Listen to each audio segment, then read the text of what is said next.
Everyone. Let's get ready to dive deep into something I think we take for granted way too often: cars. How do they actually work? Well, it's amazing how something we use pretty much every day is such a mystery to a lot of people. Exactly. It can seem pretty complex, but we're going to break it all down today. Yeah, and to help us out, we'll be referencing a great book, How Cars Work, an illustrated guide to the 250 most important car parts by Tom Newton. It's a classic. Even though it was published back in 1999, Yeah. it still holds up. The basic concepts haven't changed all that much. Right, so let's start with, well, the heart of it all, the engine. Yeah. I think most people know that they use controlled explosions, Right. but how does that translate into the car actually moving? Yes, so the basic principle is internal combustion.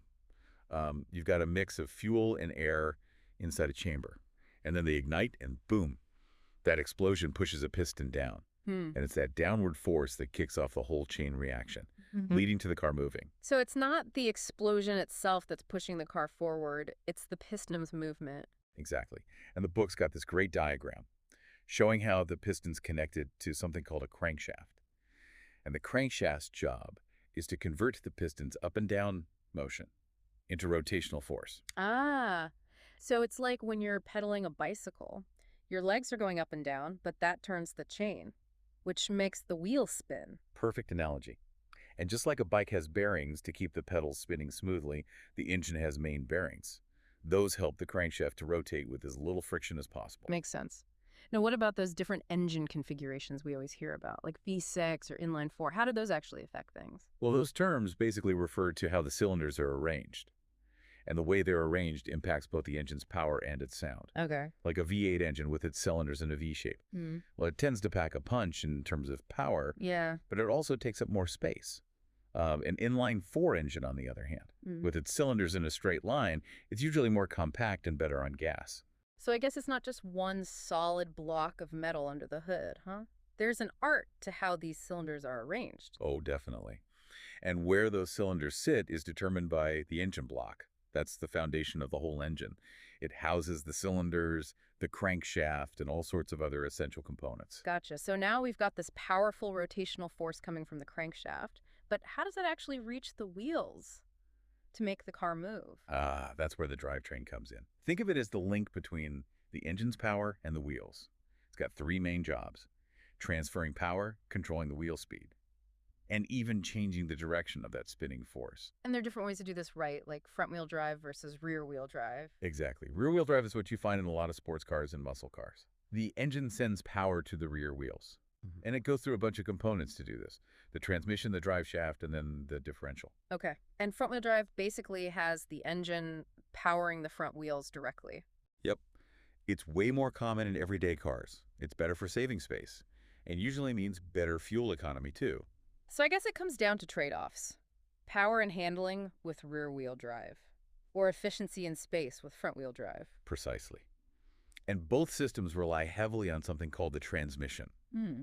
It uses gears to change the speed and torque, which is basically rotational force, to get it to the wheels. Ah, so is the transmission where the difference between manual and automatic comes in? Exactly. A manual transmission, or a stick shift, as most people call it, requires the driver to actually choose the gears, using a clutch pedal and a gear lever. Right. But an automatic transmission does all that for you. It uses something called a torque converter, which is filled with fluid, to make those gear changes nice and smooth.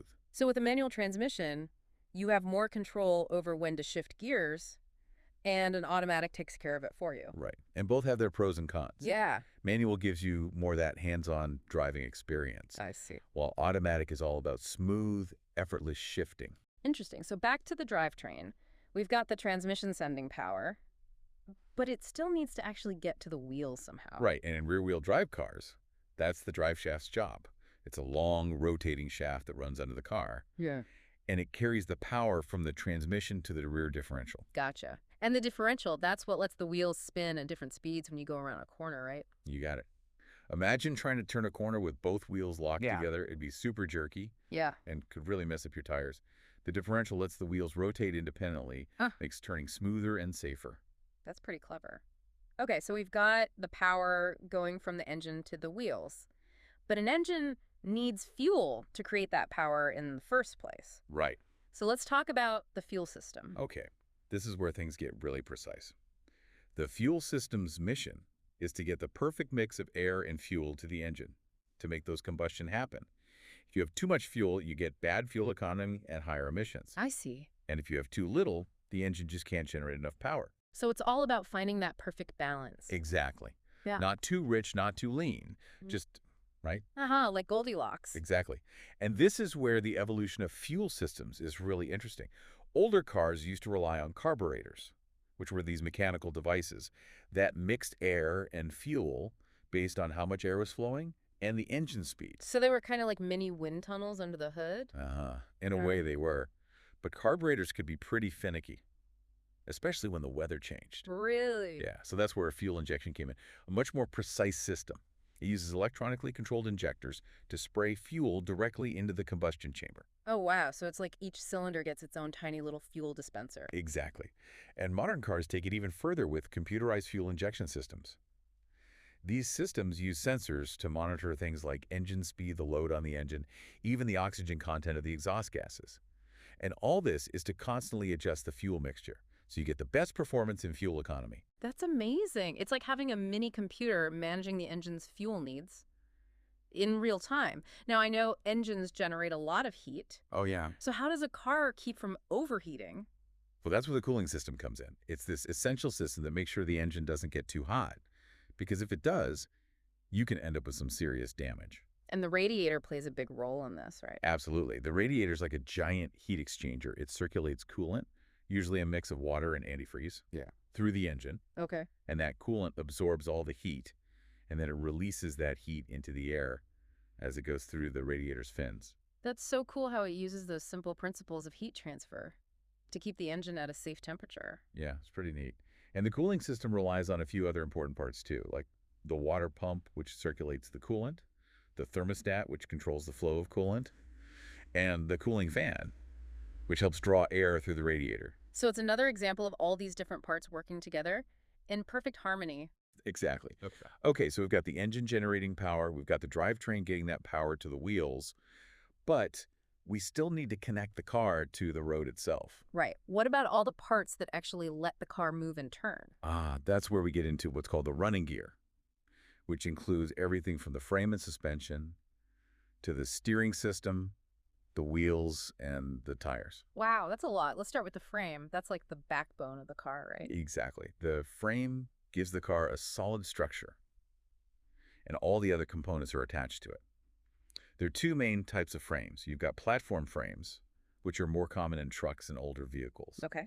And then you've got unibody construction, where the body and the frame are all one piece, which is more common in modern cars. Interesting. And then there's the suspension, which is what smooths out the ride, right? Exactly. The suspension system takes all those bumps and dips in the road, and it keeps the tires in contact with the surface, so you get a comfortable ride. It's this really fascinating interplay of springs, shock absorbers, and different kinds of linkages.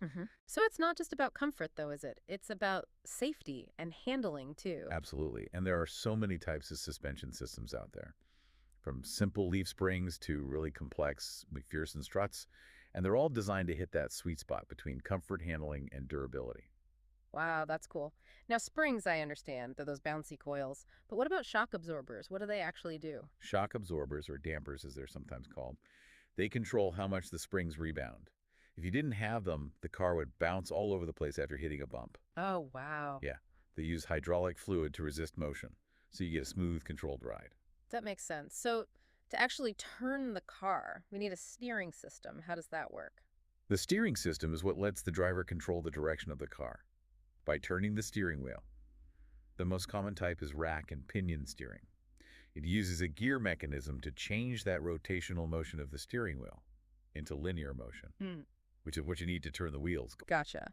And powered steering is what makes it easier to turn the wheel right, especially at slow speeds or when you're parking. Exactly.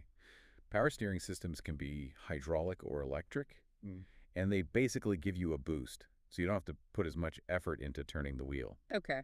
And finally, we get to the wheels and tires, the things that actually make contact with the road. Yeah. The wheels provide the structure and support for the tires, and the tires are what give you grip, cushioning, and stability. And tires are more than just, circles of rubber, right? There's a lot of science and engineering that goes into designing them. Absolutely. You've got different types of tires for different driving conditions and needs. Tires for dry pavement, wet pavement, snow off-road driving, even high-performance racing tires. Wow. And the tread patterns on tires, those are important too, Oh, right? definitely. Tread patterns are designed to channel water away, so you get better grip on wet roads. And they also help provide traction on different surfaces. So there's a lot more to a tire than meets the eye. For sure. Okay, so we've covered a lot of ground here, We have. from the engine to the wheels. But there are still a few more important systems we need to talk about. Yeah, we haven't even touched on brakes, the electrical system, or all the other cool stuff that keeps a car running smoothly. Right. There's so much more to unpack. But we'll save that for the next part of our deep dive. Sounds good. Okay, so last time we left off talking about tires, the unsung heroes of a smooth ride. Right. But even with the best tires, you're not going to get very far without a good braking system. So let's put the brakes on this conversation, haha, and talk about how cars slow down and stop. All right, brakes are all about controlled friction. They take that kinetic energy, the energy of motion, and they convert it into heat. Basic physics. But the engineering behind it is pretty cool. So we've got two main types of brakes, right? Disc brakes and drum brakes. I know disc brakes are more common these days, but what's the difference? Yeah, so disc brakes are generally better at stopping the car, and they don't wear out as quickly, especially when you're braking hard a lot. They use calipers to squeeze brake pads against a rotating disc, called a rotor, and that creates friction to slow the wheel down. So it's kind of like clamping down on a spinning plate? Exactly. Drum brakes, which you don't see as much anymore, they work a little differently. They have a drum, which is basically a cylinder attached to the wheel hub, and inside there are brake shoes that press outwards against the drum. Okay, so they're both using friction, but the way they do it is different. Now, what about the master cylinder? How does that fit into all this? The master cylinder is like the control center for the whole braking system. When you hit the brake pedal, it creates pressure in the brake fluid, Okay. and that pressure is sent through brake lines to the calipers or the wheel cylinders, and that's what activates the brakes. So it's like you're stepping on a lever. That sends a signal to the whole system. Exactly. And most cars these days have power brakes too, which use a vacuum booster or a hydraulic pump to make it even easier to stop the car. Oh, right. That's why modern brakes feel so much more responsive. Now we got to talk about ABS, anti-lock braking system. Yeah, That's a pretty important safety feature. it is. ABS is a game changer. It stops the wheels from locking up when you brake hard, so you can still steer, and you don't end up skidding out of control. That's especially important when it's slippery out. Absolutely. It uses sensors to monitor how fast the wheels are spinning. I see. And if it senses a wheel's about to lock up, it pumps the brakes really fast. Wow, so even in a panic stop, ABS helps you keep control. Exactly. Okay, so we've talked about the engine, the transmission, the brakes, but none of this works without electricity, right? True. The electrical system is like the nervous system of the car. It powers everything, from the ignition and the lights to all those fancy gadgets we have these days. Yeah, and at the heart of it all is the battery, the thing that gives the car that initial spark of life. Right. The battery stores all that electrical energy, ready to go when you turn the key. It's pretty cool, actually. It uses a chemical reaction to produce a flow of electrons, which is what electricity is. So it's like a mini power plant under the hood. Uh-huh. Yeah. And once the engine's running, the alternator takes over. Right, the alternator. It's a generator that's driven by the engine, Okay. and it converts that mechanical energy Mhm. into electrical energy, recharges the battery, and keeps all the electronics running. So it's a self-sustaining energy cycle. Now, we talked about the engine's combustion cycle, but there's another important cycle going on in there too, right? Lubrication. Oh, yeah. You can't forget about lubrication. It's crucial for keeping all those moving metal parts from grinding against each other and wearing down. Without it, the engine would basically seize up. Yikes. So engine oil is the key here. Engine oil is specially designed to handle those high temperatures and pressures. Inside the engine, it creates a thin film between the moving parts, reducing friction and wear. So it's like giving all those metal parts a constant massage. Pretty much. And it does more than just lubricate. It also helps cool the engine by carrying away heat. And it even helps prevent corrosion. Wow. So it's like a multitasking superhero for the engine. Definitely. And the oil pump, that's what circulates this vital fluid throughout the engine. Right. And then you've got the oil filter, which is like the engine's kidney, filtering out all the contaminants and keeping the oil clean. Exactly. And that's why regular oil changes are so important.